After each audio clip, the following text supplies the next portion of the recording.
Hey guys, so welcome back to another video.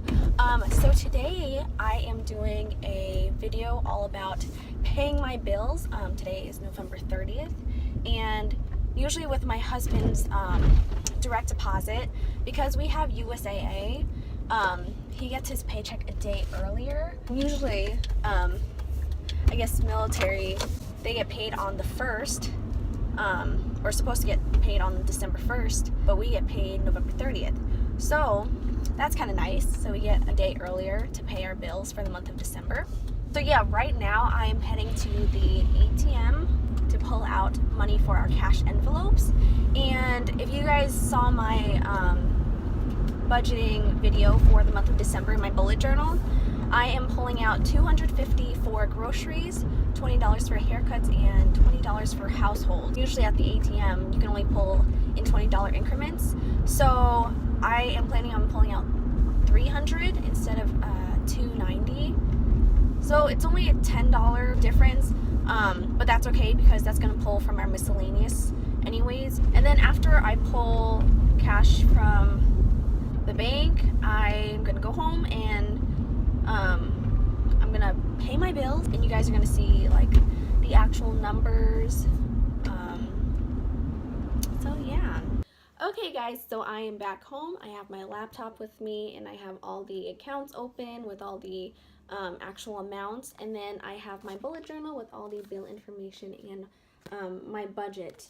So I'm just gonna start from the top down and just go through it with you guys. First, before I get started on paying my bills, what I usually do is go through all of the accounts and see how much I owe before actually paying for it. The reason for why I do this is because I want to make sure that that account has enough money before I start transferring. So we have two checking accounts. One is for bills, and I call that the bill account, and then the second account is the checking account. And then the third account is the savings. And usually Buzz's paycheck goes into the bill account, so it's directly deposited into this. So all of our money is in here currently. So once I figure out how much we owe for the bills, then I will make sure that this account has enough money, and then I'll transfer it over to the savings and the checking account. I'll just go through it with you guys and I'll show you what I'm doing. Using the Pilot Acroball 4 with the 4 colors, and usually I use the green if I'm under budget, and then I use the red if I am over budget. So also to explain the check mark, so usually with these check marks, it means that it's been pulled out from my account. But sometimes there are bills that are pending and take a couple days. So I'll just go back every other day and, you know, put a check mark once it's pulled out, so I know that it's been paid. So before we actually go in and pay bills, I'm just gonna write down my actual numbers. So for the rent, our rent went up by $45 because we have to pay a pet fee because we just got Lucy and now we have to pay that fee. So instead of $920, we're actually over budget and it is $965. For Netflix, that is usually $9.99. So I'm kind of like under budget by like a cent. And usually that is on auto pay, so I don't really have to worry about that, paying that. Then for our TV and internet, we owe $120.19, so just over budget by a couple cents there. And then for Macy's, because we are going to be over budget in other categories significantly, I'm actually going to bring down the Macy's bill from $280 to $80. And the reason that I can do that with the Macy bill is because our minimum payment is actually only about like $27 or something like that. So I'm just actually paying more than the minimum balance. So I'm paying towards the principal. Then for Nelnet, this is the first month that I'm paying for it, and it's like $284, but I'm just gonna pay like the even $300. And then the Citibank, I know that I'm paying $26, no change. And then for USAA, this is our car insurance. So instead of paying $83 for the rest of our 6-month contract, I'm going to be paying it off completely as of this moment, so we don't have to worry about it until April. So it is actually going to be $332.39. And then for SDG&E, I wrote down 130, but what I meant to write down was $65. Because my brother-in-law lives with us, we split the utility bill and the rent bill. So instead of 130, it's actually going to be $65. It's going to be 65.48 cents. And then for Apple, this is also an auto pay, and it's usually $1.99 because I'm paying for Apple storage, so I don't have to worry about that too much. So I'm going to be adding up the total for the bills real quick, and I'll come back in like a second. The total comes down to $1,901.04. I am over budget in the bill because, as you can see at the bottom here, it is $1,880, and I'm over budget by like $21.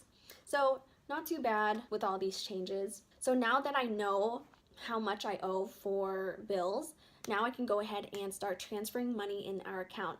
So currently for our starting, we have $2,547.72. So from starting, I have $2,574.72, and I'm going to subtract $1,901.04, leaving us with $673.68. And then from this morning, when I pulled out $300 for cash envelopes, $303 because of the ATM fee, I am left with $370.68. Transferring from my bill account to the checking account, all I need is for gas and for miscellaneous. So the miscellaneous is actually going to go down by $10. So it's going to be $240 instead of $250 because the cash envelopes was supposed to be $290, but I couldn't pull out in like $10 increments, so I had to pull out in $20 increments. So I had to pull out $300.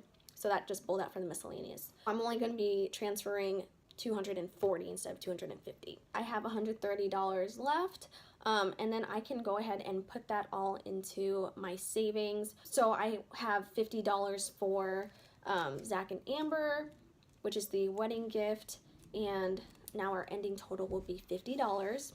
And now we are left with $80. So I'm going to split that between the Ahead and Lucy fund. So it's going to be 40 and 40. With ending balance of $40. I wanted to show you guys my cash envelopes.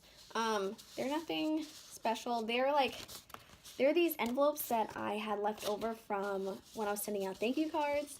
And yeah, so I have one for groceries week 1, groceries week 2, haircuts, household, and miscellaneous.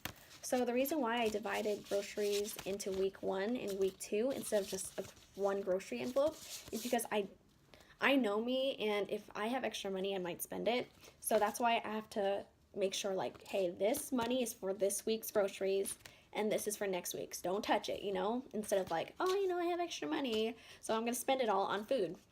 No, don't do that. Let's start off with, so haircuts. My husband needs $20 for haircuts. For household, $20. So this is anything from like toilet paper, toothpaste, toothbrush, just stuff that we need for the house. Okay? So I know that I pulled out $250 for groceries. Divide that into 2, that's about $125 per week. But like I said, I wasn't able to pull out in any other increment but 20s. So for each week, I'm just going to do 120. So 1, 2, 3, 4, 5, 6.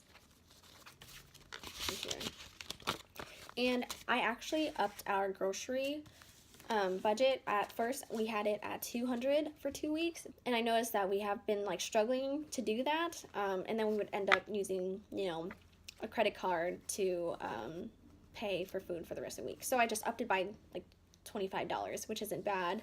So 1, 2, 3, 4, 5, 6.